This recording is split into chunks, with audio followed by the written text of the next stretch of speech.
All right. Hello. Welcome to my course, the FBI in Modern American History. I'm so glad that you're going to join me for the next 8 weeks. If there's anything you ever need or want any questions, never hesitate to contact me or email me. Even if, whatever it is, whatever. I want this class to be enjoyable. It's the reason it's a flex class. If you have any issues, just please let me know. And if there's any kind of accommodations or anything that you need, let me know that as well. I try to make my classes, I try to integrate lots of different things, videos, different types of questions, different types of visuals. So just let me know what you need if I'm not providing it for you. Also, if there's anything you're interested in particular, please let me know and I'll add it. I've added a lot of the class that you're going to be seeing today. I've added some things that past students have wanted to know about. So you're seeing the results of that. So what you're interested in might be what anybody else is interested in. And so I just want to begin with a little introduction, and you might be wondering what made me decide to create this class. Somebody had requested a class in the FBI, and I thought, I worked for the FBI for a few years, just in a support capacity, not as an agent. But when you're working for the FBI in any capacity, you get a lot of the history. I even got to do some of the tours for grade school students who toured the facility, giving them a little history. But history is important in anything that you do, because this is my philosophy on history. History, you can learn events and you can learn dates and you can learn this happened on this date, but ultimately what's important about history is how it affects people, and that's my main interest. So I like to make history personal. And when you look at the history of the FBI, this isn't necessarily a course. If you're interested in working for the FBI, you're going to learn some things, and it's good. But I'm just trying to make this, when you look at the history of the FBI and the law enforcement in particular, it goes along with the history of the United States, because you need laws, and the laws were created as the United States progressed, because different things come up. They didn't know in the 1900s that there were going to be computers. They didn't know there would be a need for computer fraud. So you're going to see, as the progression of this class, how these changes within the FBI were also the changes that occurred within the United States. So it's kind of a cool way to integrate those particular things. And so that's why I thought this might be an interesting way to create this class. And so you'll get your, every week, well, you're already in the Nearpod lesson, of course, so you got your code, and this is what it looks like. I'm just going to go through a few slides. It's very self-explanatory. Even if I didn't make a video lecture, you would, I'm sure, get it.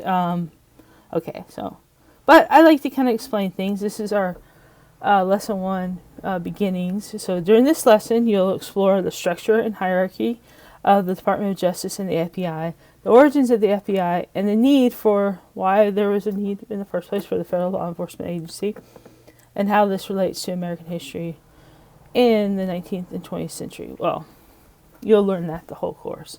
And I just picked this particular picture because it was cute. Okay, so this is kind of the overview. So the first map is the largest U.S. cities in the 1900, and on the right is the largest U.S. cities in 2000. So you can see just within that the changes. So why do you think? So mostly, what do you see? I'm not going to give it away. You observe, you look at it, and you say what changes were made. And I just want to ask you right off the top of why do you think these changes? What do you know, just to get us an idea of what you already know about 20th century American history? Why do you think these changes occurred in American history? The changes in this map reflect the changes in American history. So, why do you think? What do you know about history? Of course, there's wrong answers. My philosophy with teaching, there's wrong answers, but the only thing you can do wrong in my class is to not try to answer. I would rather have a wrong educated guess than nothing at all. So try. Nobody is going to belittle you for trying. Okay, so the first thing to begin with, to start this class and to understand, you have to know a little bit about the 1800s before you can understand the changes in the 20th century or the 1900s. So we begin this class with a little bit about the Gilded Age. The Gilded Age was approximately from 1870 to 1900, a little bit, but with overlap. I mean, that's approximate. So post-Civil War, after the failure of Reconstruction, after they reneged on their promise of Reconstruction, the United States government. This is kind of and then it goes past 1900s, but this is the kind of the approximate. So it's sometimes referred to as the Industrial Age, and this is worldwide. The Industrial Age was happening in Europe, all over the world. It was these inventions. They invented these things that their ingenuity, it provided this unprecedented economic growth and the advent of modern living. So what they did there is kind of what brought us into, well, I would even argue that we've gone way past that even. These things are very antiquated now, so even from the 2000s. So, okay, sorry, I lost my train of thought. So yeah, it's worldwide. A lot of the things that we did over here were actually began in Europe, and these machines, they could process things like iron into steel at a higher rate. So this gave us more durable building materials. That would increase weapons. Ships were built at a faster rate, so you could have a bigger military in a faster amount of time. Airplanes eventually come out of that.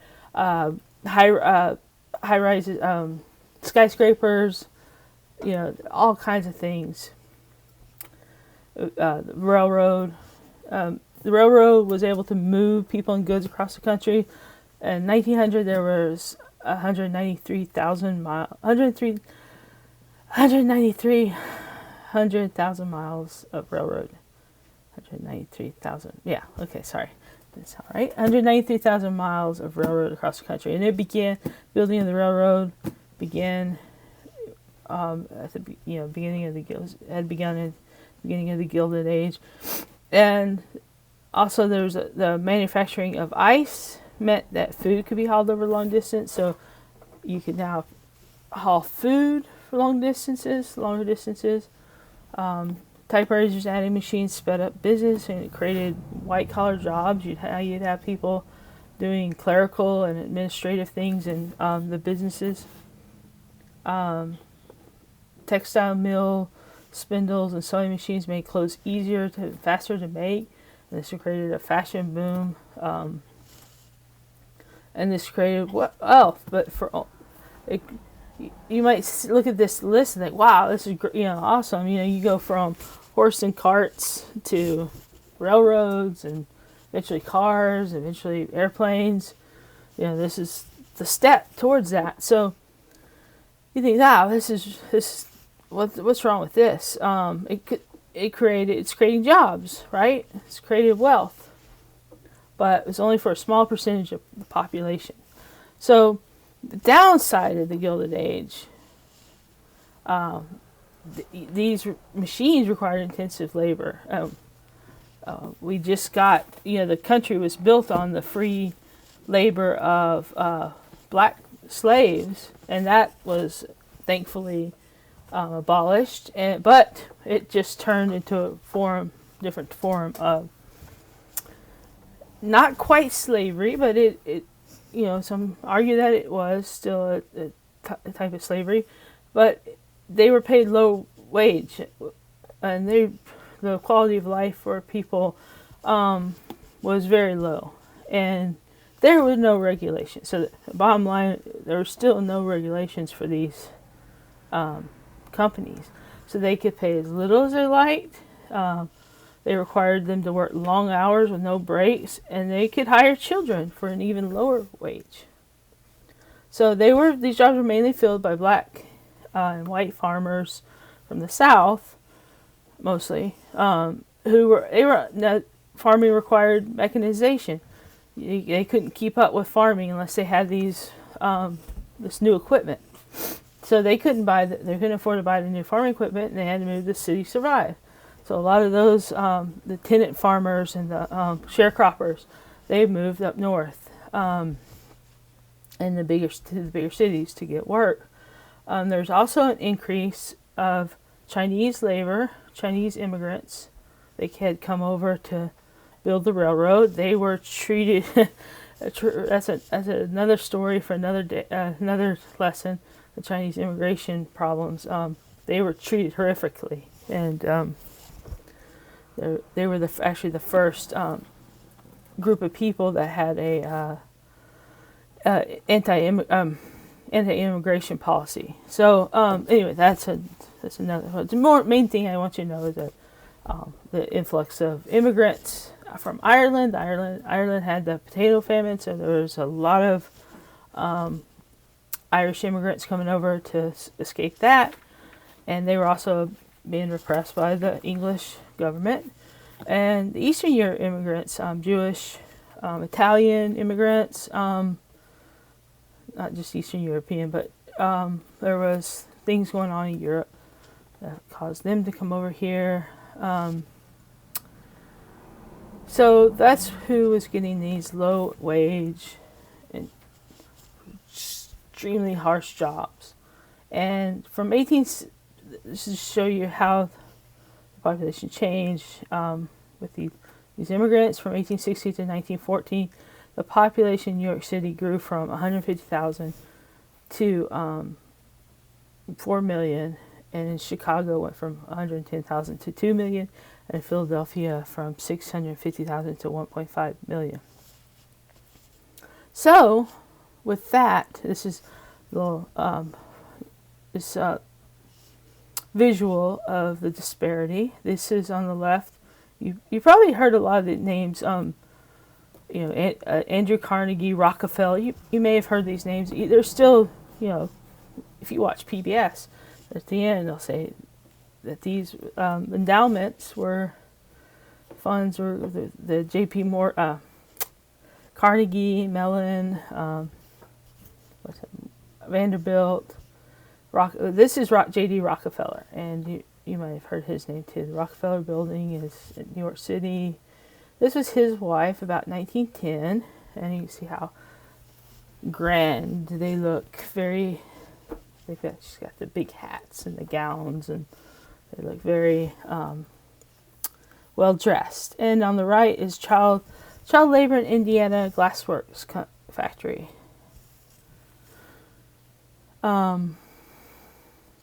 So this brings us to the Progressive Era. It's from 1890 to 1920, and this was of course,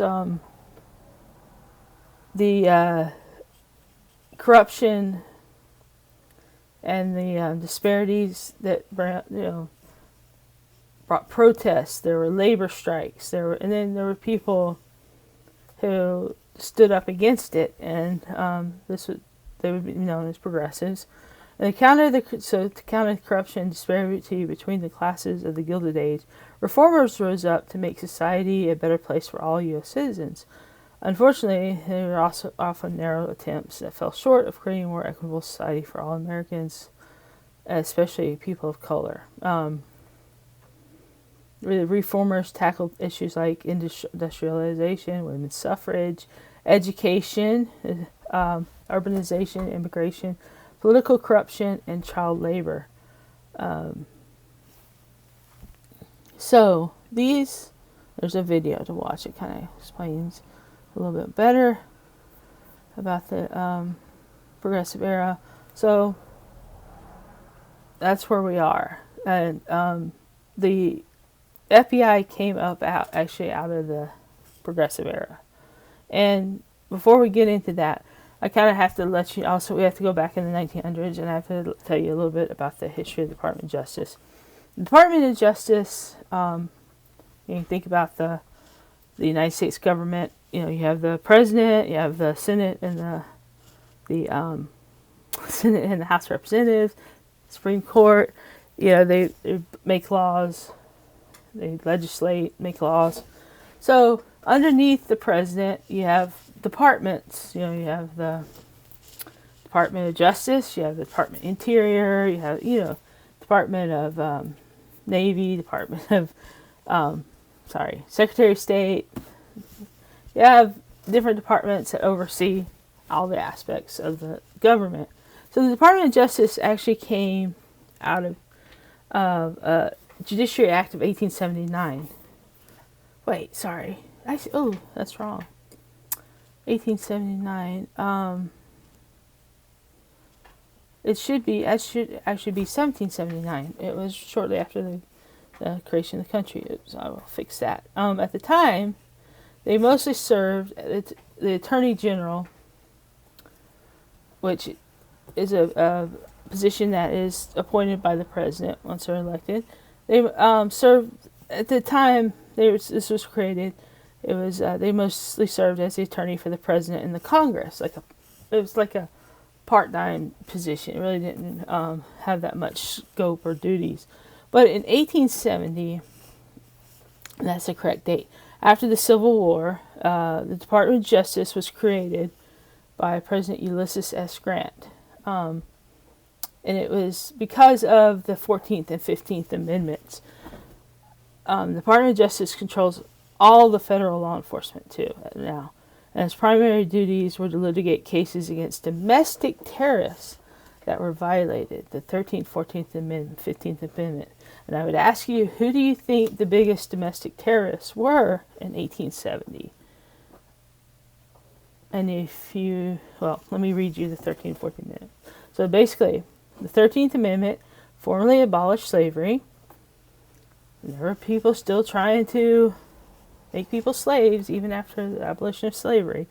The 14th Amendment granted citizenship to all persons born or naturalized in the United States, including former slaves, and guaranteed all citizens equal protections of the law. This does not include Native Americans, though, at this time.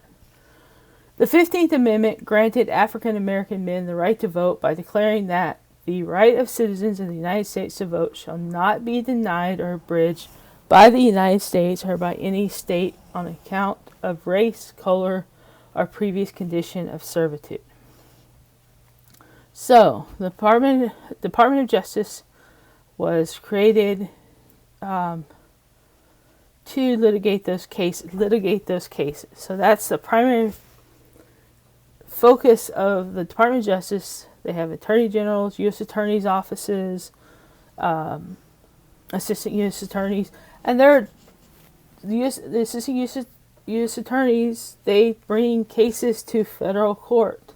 So if you violate a federal violation, if you violate a federal law, you're going to go to a federal court and be prosecuted by the U.S. Attorney's Office. That's their whole purpose. And that's where this came out of. So now, fast forward to the Bureau of Investigation. And now we kind of get back into the progressive era because this happened. Charles Bonaparte was actually a progressive. So in 1988, Attorney General, got a little trigger happy. Attorney General Charles Bonaparte, so he was over the Department of Justice. He was nominated, assigned Attorney General by President Theodore Roosevelt. And he hired 34 investigators to help him do the on-the-ground investigative work that could help U.S. attorneys build criminal cases. At that time, they were mostly antitrust, the Sherman antitrust bill, was one of the big cases. So all those rich people from the Gilded Age, they're also full of corruption, and they created monopolies. And they, like I said, the wealth they had, they kept within themselves, and they spread out their tentacles. I kind of see them as octopuses. Actually, there's a good political cartoon I should add to this, and they put all their hands in all of the things that would create money and wealth. So that's my kind of simplistic way of explaining the antitrust bill, to keep them from creating monopolies, to keep people, a small amount of people controlling the wealth. And there's also a lot of corruption. They spent a lot of senators and political figures at that time were receiving money from them too. So they were using their influence to control politicians. So, okay, so this made the Attorney General's office very busy, and he was having to basically steal folks from the Secret Service, and just to go, get depositions, go interview people, and get to build his cases. So he hired 34 investigators, and those 34 investigators would be the first, I guess you'd say, FBI agents. So in 1909, Attorney General George W. Wickersham, he would actually become the first, officially name his squad of investigators the Bureau of Investigation. And Stanley Finch was the first director, and the most dealt with cases with white-collar and civil rights complaints. And the need for more investigators came from a rise in criminal activity as a result of the Gilded Age. As you can say, more money, more technology, more advancement, it also leads to more opportunities to break laws. There's a little bit more about Charles Bonaparte. And if you're probably familiar with this name, hopefully, Bonaparte. If you've heard of Napoleon Bonaparte, yes, he is related to him. He was the grandnephew of Napoleon Bonaparte, and that's another story. But anyway, so he was a progressive. His beginnings were actually in Baltimore, Maryland. He was a progressive attorney. He was the founder of the Reform League of Baltimore, and he helped to protect the rights of Baltimore's black citizens and finding housing and jobs. He was appointed the Attorney General in 1906 by Theodore Roosevelt. Okay, so that's the humble beginnings. And the last thing you're going to talk about this week, the case I decided to bring up, is called the Black Tom explosion. It happened in 1916 in New Jersey. This is a map. This is the Hudson River, and it's right across from New York City. But there's a little boat dock right here, and it's called Black Tom Island, but it was an artificial island that housed a train depot and warehouse.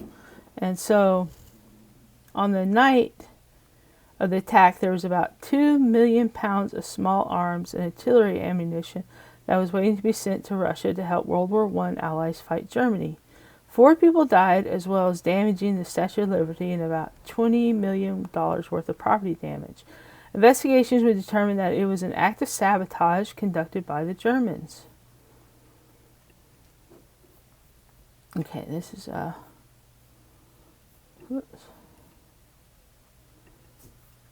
so this is a sound bite right here, but this is kind of shows you there's right after this there's going to be some photos of actual damage that it caused, and this is just, I made this map to kind of so you can kind of see There's Ellis Island and the Statue of Liberty. And damage in Black Tom Island was right here.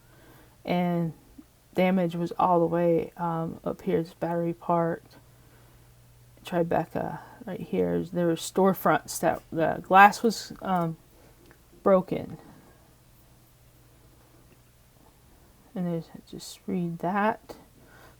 So the main thing I want you to get out of this, though, this was an act of sabotage. Another thing that they may not have thought about. Well, I mean, there's sabotage. There's been sabotage throughout the world, but I mean, that's not something new in military sense. But what they found out, though, was the Bureau of Investigation was ill-equipped to handle these kinds of investigations. There is no protocol for federal intelligence investigations or any laws that prohibited espionage and sabotage. So the New York City bomb squad it actually was the one that ended up with the investigation because they had more experience with bombings. They'd had some bombings on Wall Street before this. And Congress passed, as a result, the Espionage Act of 1917, which we still work under today. And it prohibited interference with military operations or recruitment, to prevent insubordination in the military, and to prevent the support of United States enemies during wartime. This would be very helpful during World War II as well. And it would open up the Federal Bureau of Investigation's precedents and how they would be able to react and respond during times of war in the future of the 20th century. So that is the end result of that. And here's the photos that you can look at if you'd like to.